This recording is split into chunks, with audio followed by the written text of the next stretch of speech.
కర్ణాటకలో ఘోర రోడ్డు ప్రమాదం జరిగింది. బెంగళూరు నుంచి గోకర్ణ వెళ్తున్న సీబట్ ప్రైవేట్ ట్రావెల్స్ బస్సును కంటైనర్ లారీ ఢీకొట్టింది. లారీ డివైడర్ను దాటి ఎదురుగా వస్తున్న బస్సును ఢీకొట్టడంతో బస్సులో మంటలు చెలరేగాయి. ఈ ప్రమాదంలో 13 మంది ప్రయాణికులు సజీవ దహనమయ్యారు. చిత్రదుర్గ జిల్లా గోరట్లు క్రాస్ దగ్గర జాతీయ రహదారి 48 పై ఈ ఘటన చోటు చేసుకుంది. ప్రమాద సమయంలో బస్సులో 32 మంది ప్రయాణికులున్నారు. చిత్రదుర్గ తుమకూరు జిల్లాల పరిధిలోని అధికార యంత్రాంగం ఘటనా స్థలానికి చేరుకొని సహాయక చర్యలు చేపట్టారు. అతివేగం, పొగమంచు ప్రమాదానికి కారణమని భావిస్తున్నారు. కర్ణాటకలో ఘోర రోడ్డు ప్రమాదం జరిగింది. ఈ ప్రమాదానికి సంబంధించి పూర్తి అప్డేట్స్ మా ప్రతినిధి కార్తిక్ అందిస్తారు. ఫోన్లో కార్తిక్. కర్ణాటక రాష్ట్రం చిత్రదుర్గ వద్ద ఈ ఘోర రోడ్డు ప్రమాదం చేసుకొస్తుంది. తెల్లవారుజామున 12:30 గంట ప్రాంతంలో కూడా ఈ ఘటన జరిగినట్టుగా కూడా ప్రాథమికంగా పోలీసులు చెబుతూ ఉన్నారు. ఏదైతే వెళ్తున్నటువంటి ట్రక్ పొగమంచు కారణంగా అదుపు తప్పి డివైడర్ ను ఢీకొట్టి ఆ పక్క రోడ్ లో వస్తున్నటువంటి ప్రైవేట్ ట్రావెల్ బస్సును ఢీకొట్టడం కూడా జరిగింది. దానివల్లే ఈ ఘటన జరిగినట్టుగా కూడా ఏదైతే పోలీసులు ప్రాథమికంగా చెప్తూ వస్తున్నారు. అయితే బస్సులో ఉన్నటువంటి ప్రత్యక్ష సాక్షులు మాత్రం ఆగి ఉన్నటువంటి ట్రక్ ను అత్యంత వేగంగా ఒక క్షణాల్లో టైం పెరిగినటువంటి పరిస్థితుల్లో వెళ్లి ఢీకొంది. అందువల్లే ఈ ఘటన జరిగిందంటూ కూడా ప్రత్యక్ష సాక్షులు ఎవరైతే బస్సులో ప్రయాణిస్తున్నటువంటి వారి చెప్తున్నటువంటి పరిస్థితి. అయితే ఒక్కసారిగా కూడా ట్రక్ బస్సు ఢీకున్న వెంటనే కూడా మంటల చెలరేగాయి. దీంతో దాదాపు 13 మంది కూడా ఇప్పటి వరకు కూడా సజీవ దహనమయ్యారు. మిగిలిన వారందరి పరిస్థితి కూడా గాయాలతో వారందరూ కూడా స్థానికంగా ఉన్నటువంటి ప్రభుత్వ ఆసుపత్రితో పాటు జిల్లాలో ఉన్నటువంటి చిత్రదుర్గ జిల్లా ప్రభుత్వ ఆసుపత్రికి కూడా తరలించారు. వెంటనే అక్కడ ఉన్నటువంటి లోపల ఎవరైతే చిక్కుకుపోయి ఉన్నారో వారందరినీ కూడా సహాయక చర్యలు చేయడానికి కూడా లేనటువంటి పరిస్థితి ఏర్పడింది. అర్ధరాత్రి జరిగినటువంటి ఘటన కావడంతో ఆ సమయంలో అటుగా వెళ్తున్నటువంటి వాహనాలు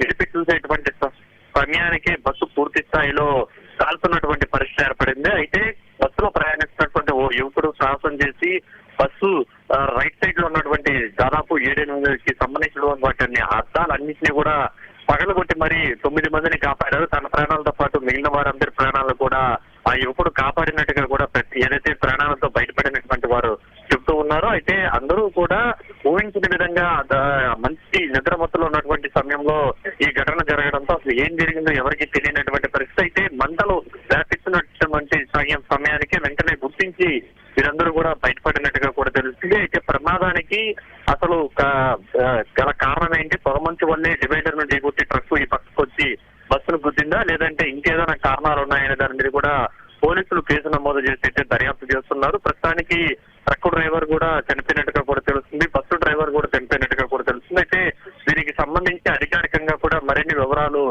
తెలియాల్సి ఉంది. వీరందరూ కూడా బెంగళూరు నుంచి గోకర్ణకు వెళ్తున్నారు. చనిపోయినటువంటి వారందరూ కూడా గోకర్ణకు చెందినటువంటి వారిగా కూడా గుర్తించడం కూడా జరిగింది. సీట్ల నెంబర్ల ఆధారంగా కూడా ప్రాథమికంగా గుర్తించారు. గాయపడినటువంటి వారందరికీ కూడా మెరుగైన వైద్యం కోసం ప్రైవేటు ఆసుపత్రికి కూడా తరలిస్తున్నారు. అయితే ఏదైతే పూణే బెంగళూరు జాతీయ రహదారి మీద ఈ ఘటన జరిగినటువంటి నేపథ్యంలో దాదాపు 25 కిలోమీటర్ల వరకు కూడా భారీ ట్రాఫిక్ జామ్ అనేది కూడా ఏర్పడింది.